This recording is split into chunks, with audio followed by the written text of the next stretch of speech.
Film Ipar Adalah Maut merupakan film yang mengambil inspirasi dari kisah nyata yang sempat viral beberapa waktu lalu di media sosial. Film yang akan dirilis pada 13 Juni 2024 mendatang itu menggandeng sutradara terkenal yaitu Hanung Bramantyo dan diproduseri langsung oleh Manoj Punjabi.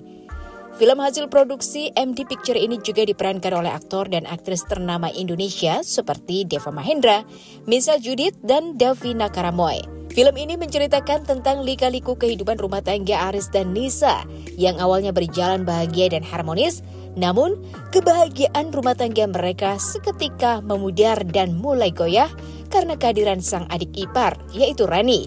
Dengan alur cerita yang menggugah emosi serta perasaan kecewa dan kemarahan yang dialami Nisa karena pengkhianatan perselingkuhan suaminya dengan adik kesayangannya. Film ini telah berhasil mengungkapkan cerita yang penuh dengan intrik dan juga konflik dalam sebuah keluarga.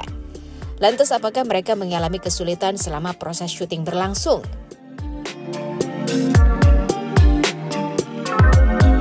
Jadi sih Mas, mungkin pada saat situasi itu rasanya tuh lagi ngumpul saat itu juga, jadi ngerasa kayak aduh sayang ya kalau misalnya dipakai buat ngobrol dan ketawa-ketawa, nanti kan harus otomatis harus mulai lagi dari awal, harus bangkitin lagi, harus diingat-ingat lagi momennya. Jadi kayak aku tuh jaga itu supaya nantinya aku tuh nggak kerepotan pas kita udah mau mulai take gitu. Mungkin ada yang menarik juga dalam film ini, atau ada kesan-kesan menarik ketika kalian menjalani syuting sejauh ini? Kalau kesan-kesan menarik, ya sepanjang proses syuting menarik tentunya karena kita mengerjakan dengan teknis yang menurut saya sangat cerdik sekali, efektif, efisien karena boleh ngasih tau teknis di sini nanti pas udah tayang kali. Iya. Jadi sebenarnya setup kejadian ini kan di Semarang, cuman kita syutingnya nggak di sana gitu. Jadi untuk menyiasatinya tuh bahkan kita lebih banyak bisa dibilang shooting days-nya kita lebih banyak di Jakarta. Tapi kalau ditonton tetap akan terasa Semarang. Gitu. Itu bisa cerita sedikit tentang rumah tangga juga ya. Seperti apa kalau tanggapan Dewa tentang sebuah rumah tangga dan polemik permasalahannya sih? Wah iya, saya syuting ini kan dengan posisi saya belum setahun menikah. Iya. Jadi makanya saya banyak ngobrol sama Mas Hanung, sama Pak Manoj juga sebagai yang lebih dewasa gitu umurnya, kemudian juga yang lebih berpengalaman dalam rumah tangga. Saya memang banyak butuh sekali input. Tapi untuk hal-hal semacam ini pun, bahkan di kasus ini pun, Mas Hanung sendiri juga bingung gitu karena dia juga bilang ke saya bahwa saya juga susah untuk memposisikan diri karena selingkuh dengan ipar tuh tidak pernah terpikirkan sama sekali gitu. Itu sesuatu yang tidak mungkin terjadi ya kalau ada adik saya di rumah, ya itu kan sesuatu yang wajar, saya menyayangi adik dari istri saya gitu. Tapi untuk sampai ke sini nggak pernah terpikirkan, makanya diskusinya tuh kita mulai sama-sama dari nol lah. Bagaimana, apalagi saya ya, istri saya anak tunggal, saya jadinya nggak punya ipar, mau ngebayangin bingung juga. Jadi ya kebanyakan jadinya study case-nya dari kasus-kasus yang udah ada dan terlebih dan terutama dari sini, dari cerita ini sendiri gitu. Saya coba untuk bagaimana menempatkan diri posisi Aris yang tidak tepat itu ya ada ya. Karena kalau untuk saya pribadi, terlepas dari bagaimana rumah tangga saya, kalau buat saya pribadi, saya bahkan baru tahu ada kalimat Ipar Adalah Maut gitu. Dan itu bukan hanya sebuah kata-kata biasa, tapi merupakan sesuatu yang tertulis di hadis gitu. Jadi wah, pertama itu saya diajari soal itu. Kemudian yang kedua, seperti yang tadi Mbak Elisa bilang bahwa kita orang Indonesia gitu, kita sangat welcome gitu ya sama ya istilahnya gini, kita tiap ada masalah kan pasti menyelesaikannya kekeluargaan, bahkan dengan yang bukan keluarga gitu kan, kekeluargaan banget gitu. Kita treat keluarga ya sebaik-baiknya kita treat orang, cuman pada akhirnya kita nggak sadar kita terbiasa untuk menormalisasi hal-hal yang sebenarnya mungkin ada aturannya bahwa itu tidak boleh gitu, karena dikhawatirkan terjadi hal-hal seperti pada dalam hal ini. Kayak kita biasa ngumpul atau tinggal bareng dengan keluarga yang sebenarnya secara relasi secara hubungan darah, nggak ada hubungan darah langsung. Pastinya dari awal agak bingung juga ini gimana caranya, apalagi ya aku maksudnya belum pernah merasakan itu. Tapi aku jujur memposisikan sebagai adik aku. Jadi aku punya adik perempuan dan emang kebetulan personalitinya kalau aku baca dari skenario mirip-mirip nih adik aku, yang dekat sama kakaknya, terus mungkin lebih gimana aku mungkin referensi malah adik aku sendiri. Dan ya malah jadi posisinya sebagai Nisa gitu ya. Ya Allah sedih banget ini kalau beneran terjadi di aku. Tapi ya itu sih karena banyak reading juga, banyak ngobrol sama Mas Hanu, sama Kak Deva, sama Kak Michelle. Jadinya ya alhamdulillah lancar aja sih selama syuting dan udah berhasil bikin sebel ya? Iya, udah mulai paham gitu bagaimana Rani, dan emang tahu juga kan gimana sih latar belakangnya Rani kok bisa sampai seperti itu. Iya, ternyata emang ada ya apa ya situasi lah, atau mungkin ada apa ya change itulah, kesempatan itu untuk bisa terjadi seperti itu. Tapi dari kalian sendiri yang bikin belum menikah, ada trust issue nggak jadinya? Aku kayak sebelum syuting udah ada trust issue deh, jadi makin. Oh iya ya. Iya. Iya sih. Ya sih, kalau trust issue kayaknya apalagi di zaman kayak sekarang ya. Cowok tuh kayaknya cari cewek lewat Instagram aja bisa gitu. Iya.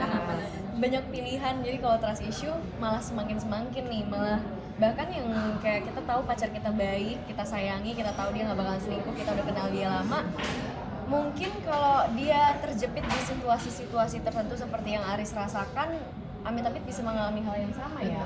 Jadi aku rasa ya rezeki-rezekian sih kalau masalah itu.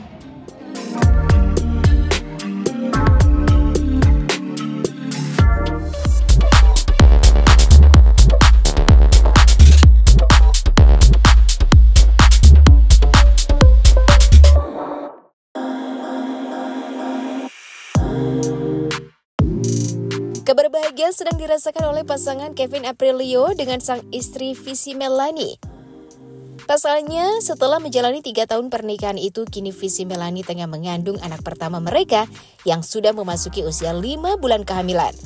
Kevin mengungkapkan meski sempat menunda untuk memiliki momongan selama 2 tahun, kini dirinya merasa sangat bahagia karena akhirnya sudah bisa memberi kejelasan dari kehamilan istrinya tersebut yang sudah lama mereka nantikan. Istri dari keyboardis Via Retel itu juga mengaku dirinya tidak merasa ngidam selama kehamilannya hingga saat ini, melainkan malah dirasakan oleh sang suami. Tak hanya itu, kehamilannya saat ini Visi juga harus menjaga dalam konsumsi makanan seperti menghindari makanan mentah dan tidak meminum minuman soda. Kendati demikian, putra Adi MS dan Memes itu mengatakan meski sedang mengandung, istrinya tetap bisa dalam mengontrol mood dan hanya cenderung merasa cemburu yang wajar. Lantas apakah sudah ada rencana untuk nama yang akan mereka berikan untuk anak pertamanya itu?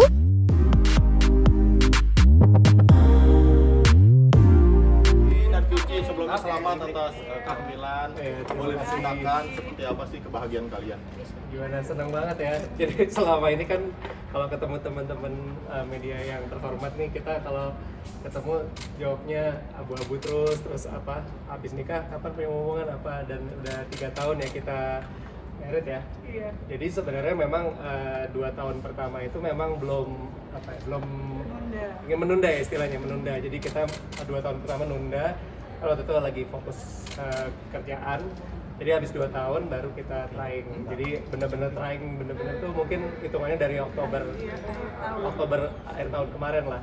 Dan alhamdulillah kemarin kita sempat dia telat tuh tanggal Februarian ya. Februarian awal telat, terus aspek ya masih nggak percaya nih, terus beli 2 deh in case kalau ternyata fail atau nggak ini salah. Akhirnya pas udah test pack segala macem 2 garis biru ya.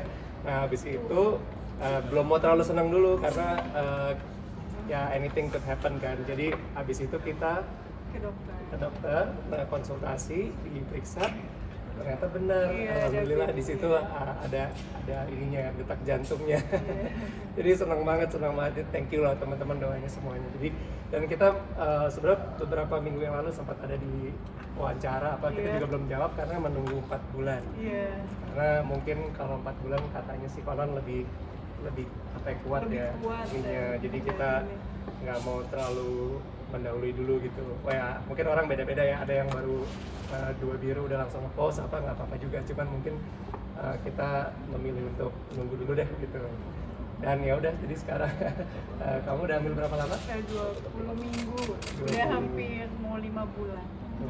Mulai ada ngidam-ngidam gak sih? Aku sih nggak ngidam, tapi Kevin yang lebih banyak pengen makan ini itu gitu Kevin.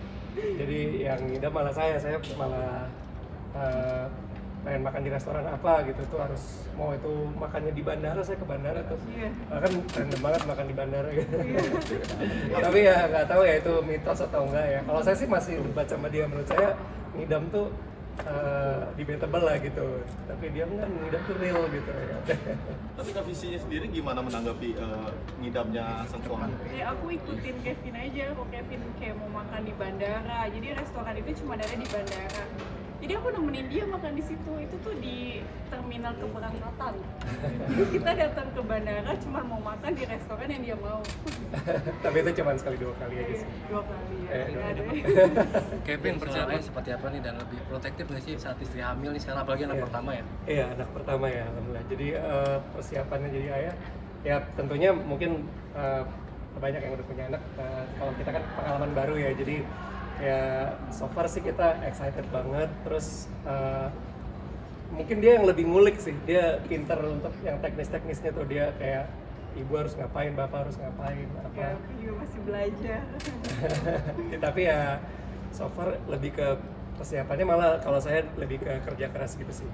Jadi ya udah cari inilah sesuap nasi. Tapi sih mulai jaga makanan nggak nih, jaga pilih-pilih makanan itu kan secara hamil harus nutrisinya harus tepat. Iya, kayak aku nggak boleh makan yang mentah, setengah mateng, atau aku nggak boleh makan junk food kayak gitu. Ya minuman soda juga nggak boleh. Jadi ada beberapa makanan yang aku nggak makan saat aku hamil. Tapi sempet cheating nggak? Misalnya mungkin pengen banget kayak gitu. Enggak, aku bener-bener ngikutin dokter. Kalau dokter bilang nggak boleh, aku nggak makan. Tapi komentar orang tua seperti apa sih? Komentar orang tua tentang kehamilan cucu pertama ya ini ya? Waktu papa mama kita kasih lihat test pack-nya itu happy banget sih. Papa sampai kayak gini. Karena mungkin udah ngarep dari kapan kan. Cuman memang 2 tahun pertama kita fokus kerja banget sih, nggak ya menunda lah istilahnya ya gitu. Tapi selama program hamil itu ada kesulitan Jadi dari Oktober kan ya kita trying. Berarti Oktober, November, Desember, Januari, Februari. Ya 5 bulan lah kita trying ya. Tapi kita belum ke dokter, jadi kita cuman emang mencobanya berdua. Jadi aku udah bilang sama keluarga Kevin itu Januari awal, aku bilang Mam, Dad, kalau aku tahun ini, maksudnya Februari atau Maret belum dikasih, kayaknya aku mau bayi tabung, tapi bulan Mei. Ternyata sebelum bulan Mei aku udah dikasih dulu di Februari gitu. Ada alasannya nggak kenapa bulan? Karena aku mau mencoba dulu di Januari, Februari. Karena kan aku coba udah dari September, Oktober, November, belum juga. Terus aku masih percaya aku mau coba di Januari, Februari, Maret gitu. Sampai terakhir, oke, Mei kalau nggak dapet juga aku baru mau bayi tabung. Mau ke dokter. Kalian memang menunda ya? Aku nggak ada mual. Cuma aku kalau Lihatnya ke depan makan aja. kayak coklat, Lihatnya ke kamera. kalau makan coklat sama minum teh, aku baru muntah gitu. Tapi selama ini nggak ada mual sama sekali. Artinya kalian memang menunda ya? Iya. Menunda. Kenapa sih alasannya menunda? Itu karena fokus kerjaan 2 tahun pertama tuh usaha saya masih agak lagi turun lah. Jadi berusaha untuk rebound dulu gitu, karena takutnya kan ya memang ada orang yang bilang rezeki punya anak nanti ada rezeki gitu. Kita percaya itu, tapi kita pengen diimbangi sama mood kita harus stabil juga kan. Kalau pekerjaannya mungkin terlalu masih swing banget, mungkin tar dulu gitu. Ya itu filosofinya kita ya, tapi nggak ada yang salah kok. Gitu. Tapi selama masa kehamilan ada perubahan sikap dari Kak Fili sendiri nggak? Gampang muda atau gimana? Iya. Mungkin. Iya. Moodnya naik turun. Tapi cenderung dia menurutku kontrolnya bagus sih, lebih kecemburuan aja. Tapi kontrolnya masih nggak seserem yang saya kira ya. Tadinya kalau saya bayangin kalau pregnant tuh moodnya bakal swing banget atau apa. Nggak tahu ya, mungkin masih baru 4 bulan atau menuju 5 ini. Jadi tapi ya yang saya lihat sih dia jaga moodnya bagus banget. Saya nggak pernah kesel atau gimana gitu. Lebih ke cemburu dikit. Misalkan cemburunya misalkan kayak dia main piano sama cewek, aku cemburu. Biasanya aku nggak cemburu, ini aku cemburunya gede gitu. Walaupun tahu itu teman sendiri. Iya, walaupun tahu teman. Tapi cemburunya gitu doang, nggak sampai benci atau gitu. Cuman kamu bikin apa sama aku juga lah gitu, apa konten apa gitu. Lebih simple lah, bukan yang ngelarang-larang gitu. Bukan marah-marah juga. Tapi tadi kan dikatakan mau sempat bayi tabung ya. Kenapa alasannya berencana untuk bayi tabung? Apa mau punya anak kembar atau seperti apa sih? Tadinya 5 bulan kita agak agak pesimis. Oh ya kayaknya nggak dikasih soalnya ini karena nunda mungkin 2 tahun. Karena kata orang tua kalau nunda biasanya dikasihnya akan lama. Jadi pas dari September kita coba nggak dapat bulan Januari kita kayak ya udah deh mau mutusin bulan Mei mau bayi tabung gitu. Ternyata di Februari awal kita sempat konsultasi nggak ke dokter kehamilan? Belum, tapi aku udah cari-cari dokter yang mana yang aku mau bayi tabung di situ, rumah sakit mana gitu. Udah habis itu sih. Jadi kita emang waktu itu udah ada momen pesimis juga. Tapi karena waktu itu emang kita menduga-duganya apa mungkin karena kan saya keluar kota manggungnya lumayan banyak gitu sama Via Ratel. Jadi apa karena sayanya yang capek secara fisik mungkin ya atau gimana gitu kan nggak tahu. Jadi apa perlu konsul gitu. Tapi pas detik-detik terakhir tuh di bulan Januari kita coba gitu. Terus berhasil gitu. Tapi itu di bulan itu memang kan biasanya kalau band tuh awal tahun tuh manggungnya nggak yang sebanyak itu. Nah itu jadi mungkin juga saya nggak capek kali di Januari itu, saya nggak tahu. Karena banyak di rumah. Ya di rumah juga. Gitu. Janinnya udah tahu? Itu kayaknya nanti next month ya atau ntar kita adain lagi undang teman-teman lagi. Tapi kalian udah tahu ya, udah apa USG? Udah tahu. Dia aja sampai pas awal tahu nggak mau ngasih tahu saya. Kamu spoiler gitu. Sesuai sama harapan kalian jenis kelaminnya? Aku sih sesuai, aku sih pengennya emang itu. Tapi ya nantilah bulan depan biar seru ya. Kalau nama udah dipersiapkan, Vin, namanya? Nama tuh sebenarnya saya sempat mau nama karakter game tapi dia marah nggak boleh. Kenapa alasan karakter game? Ya saya suka nama tokoh di game itu, tapi dia bilang nanti kan gamenya berantem begitu kan apa MMORPG pokoknya apa action role play gitu. Nah, anyway di berantemnya itu, maksudnya di gamenya itu maksudnya dia takut nanti hidup anaknya jadi susah kayak di game itu gitu. Di gamenya kan penuh perjuangan banget gitu untuk menang ya dia. Iya, padahal lucu banget. Akhirnya mau milih nama siapa? Berdua sih. Iya. Aku terserah dia deh. Siapa sih namanya? Persiapkan nama berarti. Ya.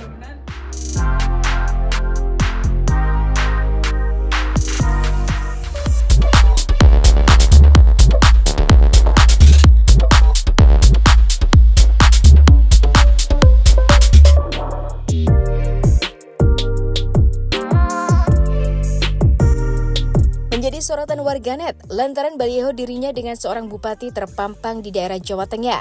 Presenter kondang tanah air Raffi Ahmad dan Bupati Kendal Diko Ganinduto memberikan tanggapan terkait isu pencalonan Gubernur Jawa Tengah pada Pilkada 2024. Dengan gamblang, Raffi menjelaskan bahwa foto baliho tersebut hanyalah sebatas strategi marketing untuk memajukan kembali UMKM di daerah Jawa Tengah.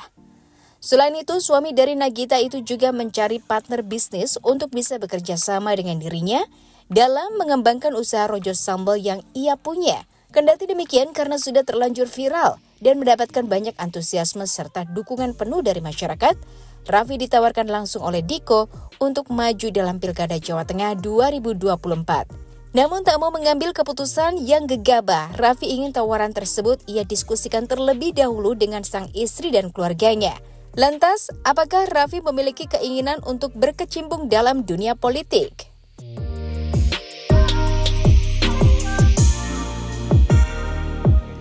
Mas Diko jelasin dulu. Jadi memang ini awalnya karena 3 tahun saya di Kendal ini saya memperhatikan apa yang menjadi kendala masyarakat yang ada di Jawa Tengah gitu. Dan ternyata UMKM itu merupakan pendorong dan penggerak ekonomi yang ada di daerah-daerah. Jadi kontribusi untuk negara sangat besar. Dan juga UMKM ini juga penghidup masyarakat keluarga-keluarga yang ada di Jawa Tengah gitu. Jadi saya terpanggil gimana ya kontribusi saya itu bisa lebih dengan koneksi yang saya miliki untuk bisa membantu para pelaku UMKM yang ada di Kendal maupun di Jawa Tengah. Nah akhirnya saya melihat bahwa fondasi utama masalah UMKM itu adalah marketing dan juga pendanaan. Jadi dua itu masalah utama dari para pelaku UMKM. Sehingga saya punya sahabat namanya Mas Kavi yang sangat luar biasa, sudah pernah memajukan UMKM dan berhasil. Dan selama ini Mas Raffi itu saya lihat kok di Jakarta, kemudian Jawa Barat, terus ke Sulawesi, tapi belum pernah ke Jawa Tengah. Makanya ketemulah saya dengan Mas Raffi, dan di situ saya akhirnya ngobrol-ngobrol, diskusi. Akhirnya kita memiliki visi yang sama untuk membangun UMKM Jawa Tengah dengan konsep Ngegas Jateng. Kita akan hadir nanti di 6 daerah yang ada di Jawa Tengah tahap pertama. Ketika ini nanti sudah berhasil, baru kita ekspansi ke daerah-daerah lain yang ada di Jawa Tengah gitu. Jadi harapannya nanti saya sama Mas Raffi ini bisa sama-sama benar-benar memajukan UMKM yang ada di Jawa Tengah. Karena kan secara marketing Mas Raffi pasti bisa membantu. Jadi nanti kita akan coaching lah, seperti ada coaching di sana. Mas Raffi nanti akan membantu para pelaku UMKM gitu. Jadi itu sebenarnya konsep awal, tapi ternyata antusiasme masyarakat sangat luar biasa gitu. Jadi kalau tadi pertanyaan kenapa ada baliho di Korafi, iya itu di 6 daerah, di Semarang, Solo, Kudus, terus ada di Purwokerto, Tegal, dan Wonosobo. Karena itu 6 daerah pertama yang akan kita buka nanti konsep untuk bagaimana kita membantu UMKM yang ada di Jawa Tengah, dan juga pembukaan Projo Sambal, usaha UMKM-nya yang sudah berhasil dimiliki oleh masyarakat. Gitu. Nah, jadi awalnya gitu, jadi ceritanya memang saya sendiri kan senang banget memajukan UMKM. Nah, salah satu ini Mas Iko ini memang kita tahu lah Mas Iko ini memang basicnya politisi muda. Aku juga senang punya teman yang memang jenjang karir di politiknya juga. Aku yakin Mas Iko pasti akan insya Allah cemerlang. Sekarang juga cemerlang, lebih cemerlang lagi. Kita kemarin banyak-banyak ngobrol. Nah salah satunya juga kemarin ngobrol, ya udah deh Mas, Projo Sambalnya boleh UMKM-nya yang aku punya kita ekspansi, dibantu dari teman-teman yang memang putra daerah, teman-teman daerah Jawa Tengah, masih kumpulin semuanya. Nah kemarin memang kita bikin apa namanya, pas foto, pas itu memang itu memang stylenya Mas Diko ya. Aku ikutin aja supaya kita meyakinkan bahwa masyarakat Jawa Tengah kita mau memajukan UMKM-nya Jawa Tengah. Tapi ternyata organik semuanya, bener-bener semuanya, malah aku juga kaget sebenarnya. Waduh, ternyata sambutan masyarakatnya luar biasa, sangat positif gitu. Jadi aku awalnya itu sama Mas Diko, awalnya bener-bener untuk memajukan UMKM karena aku sendiri suka gitu kalau UMKM yang bagus aku invest atau aku buka lagi, memajukan, yang ngasih apa ya, coaching klinik lah ke teman-teman. Tapi selama ini belum pernah ke Jawa Tengah. Nah, iya memang belum banyak di Jawa Tengah. Sama Mas Diko mau dibantu kemarin. Kasih jatah. Jadi hanya sebatas itu saja. Masyarakat sangat luar biasa. Nah, saya dengar juga katanya surveinya ternyata di Korafi itu sangat bagus, walaupun saya belum lihat katanya bagus. Ini beneran nggak sih Mas? Pilkada Jawa, bener Mas. Karena setelah itu viral, saya kan juga sering keliling-keliling Jawa Tengah tuh, semua warga-warga tuh secara natural, organik tuh ngomong, gimana Mas jadi ya besok sama Mas Raffi ya gitu semuanya. Loh, jadi apa, saya pikir kan belum tahu jadi apa nih. Nah akhirnya ya di sini ya saya nanya juga sama Mas Raffi, Mas kok antusiasme masyarakat bagus banget, Mas gimana nih kalau misalkan kontribusinya bukan hanya sekedar untuk UMKM tapi untuk Jawa Tengah secara keseluruhan.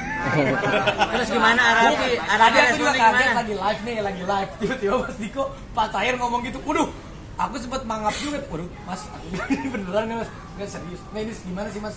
Iya memang, kita kan begini, kita kan juga nggak bisa memaksakan diri kan. Kayak saya misalkan nggak bisa memaksakan diri mau maju Jawa Tengah atau tidak. Tapi kalau keinginan masyarakat kan menjadi aspirasi sebenarnya bagi kami politisi gitu loh.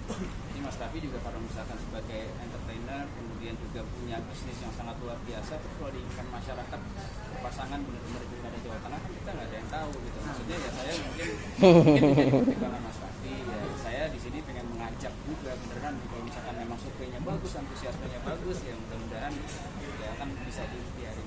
Gimana? Siap Kak? Udah diajak langsung tuh sama Pak Diko. Nggak gini. Kalau saya ini orangnya memang nggak pernah ngomong iya segala sesuatu itu. Tapi sebelumnya makasih Mas, karena kan Mas Diko ini kita tahu lah, beliau memang mau maju jadi salah satu orang nomor 1 di daerah Jawa Tengah untuk memimpin. ya terima kasih Mas atas apa ya ajakannya, atas kepercayaannya. Ini pas banget minggu depan aku mau haji lagi. Ya, maksudnya biar dulu kalau ini Mas mau izin, kalau ini kan suatu hal yang baru juga buat saya. Jadi biar saya ikhtiar dulu, bisikan juga ngobrol sama keluarga, sama istri. Yang minggu depan haji biar berdoa dulu. Yang pasti kalau untuk Mas Diko pribadi saya tahu beliau orangnya baik, beliau orangnya komik, beliau anak muda juga yang ya benar-benar kita bisa lihatlah rekornya beliau. Pasti saya akan support Mas Diko. Tapi Mas kalau untuk yang jawabannya kasih waktu dulu Mas. Kan kasih waktu dulu. Kan pendaftaran masih Agustus, masih lama, jadi masih ada waktu untuk istiqoroh. Jadi keringat dingin kan. Nanti kalau pulang mungkin ada bawa apa gitu. Berarti bisa dibilang mau isi horor pas saat itu. Ya apapun itu maksudnya ya kan sama. Saya kalau mau melakukan apapun itu jangan tawaran politik, tawaran syuting film baru aja ataupun tawaran program baru aja pasti kan aduh ini bisa nggak ya waktunya atau nggak, ini oke nggak ya, kita juga akan pastikan setiap kali ada tawaran apapun itu dari hal yang kecil sampai hal yang besar pasti kita berdoa dulu. Jadi ya kalau saya jadi bingung, jadi keringetan nih. Kali ini tuh bener-bener tadi kita mau press-conin bahwa aku mau ngejelasin awalnya bener-bener Mas, ini kita harus ngejelasin bahwa aku pertama kali sama Diko ini ya kan takutnya orang mikir si Raffi ini ikut-ikutan tuh. Enggak, emang bener-bener niatnya aku buat UMKM atas arahannya Mas Diko untuk mempenetrasi UMKM di daerah Jawa Tengah itu menjadi lebih baik, lebih maju. Aku bantu coaching ke beberapa titik. Rencananya ada berapa kota sih Mas? Ada 6. Ada Semarang, Solo, Kudus, Wonosobo, Tegal, Purwokerto, sama Kendal. Itu yang tadinya memang aku mau datang ke sana untuk memajukan UMKM aja yang si Rojo Sambal. Aku nggak nyangka sampai begini. Jadi ya udah titip salam aja untuk seluruh masyarakat di Jawa Tengah dan seluruh Indonesia. Mudah-mudahan kalau aku sih pribadi, kalau Mas Diko harus terus niatnya terus apapun yang terjadi ya aku terus kalau sama Mas Raffi. Kalau kan aku pengen sama Raffi. Chemistry. Jadi kalau politik itu kan pasangan tuh harus ada chemistry ya. Chemistry artinya kalau ada chemistry berarti kita menjalankan program-programnya semua nanti benar-benar maksimal. Jadi untuk saya pasangan itu harus dari chemistry. Nah kalau saya sama Mas Raffi ini chemistry-nya sama gitu. Dan Mas Raffi ini punya keunggulan yang sangat luar biasa lah gitu. Jadi memang ya serius, hari ini saya ngajak serius, tapi kan pendaftaran masih Agustus, mau ikhtiar dulu nanti kita apa sih ada nakutin mungkin ya bukan, ini kan sesuatu yang baru nih, maksudnya kan segala sesuatu pasti apa ya namanya kesempatan, yang namanya peluang itu memang kita harus pikirkan baik-baik. Kalau aku tuh orangnya nggak pernah ngomong enggak sama apapun, tapi kita coba pikirin, nanti kita lihat yang terbaiknya seperti apa. Pokoknya sekali lagi Mas, terima kasih. Aku pasti akan terus support Mas Diko. Kalau untuk ini ya kasih waktu tuh jadi atau enggak untuk UMKM kita pasti.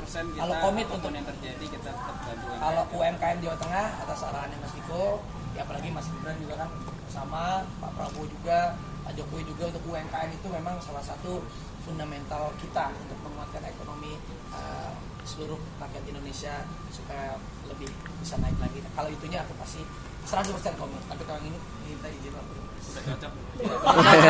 Terima kasih. Tapi kalau dari keluarga sendiri ngizinin nggak sih kalau lo jadi ini ngobrol juga belum gimana? Ini baru hari ini. Orangnya kan mau ngobrol nanti kita ya itu nanti bisa. Udah sharing soal politik belum, Mak? Belum, karena belum sama sekali. Karena kalau kemarin kan aku membantu politiknya itu mensupport sosok-sosok yang maju, seperti kemarin calon presiden dan wakil presidennya, ada beberapa juga memang calon gubernur dan wakil gubernurnya, memang aku yang support, tanpa memang aku juga orangnya nggak ada ekspektasi apa-apa juga. Kalau buat aku sendiri ya karena apalagi anak muda yang memajukan bangsa itu kan caranya banyak. Ada yang memang seperti Mas Diko yang mau mengabdi kepada bangsa dan negara lewat jalur politiknya. Kalau mungkin selama ini aku lakukan ya mengabdinya dengan jiwa entertain, entrepreneurnya, jiwa apa. Jadi ya cobalah kolaborasi ini kita lakukan. Tapi ada keinginan buat maju nggak sih? Ya itu kan makanya jangan ditanya sekarang, aku juga bingung mau jawab apa. Tapi ada keinginan buat maju nggak sih? Ibaratnya berpolitik nih. Raffi memang niatnya ada rencana politiknya dari awal gitu, dari ada sendiri. Aku juga jangankan berpolitik dulu, masuk jadi artis aja aku nggak ada kepikiran, tiba-tiba jalanin aja. Jadi ya coba aja kita apapun itu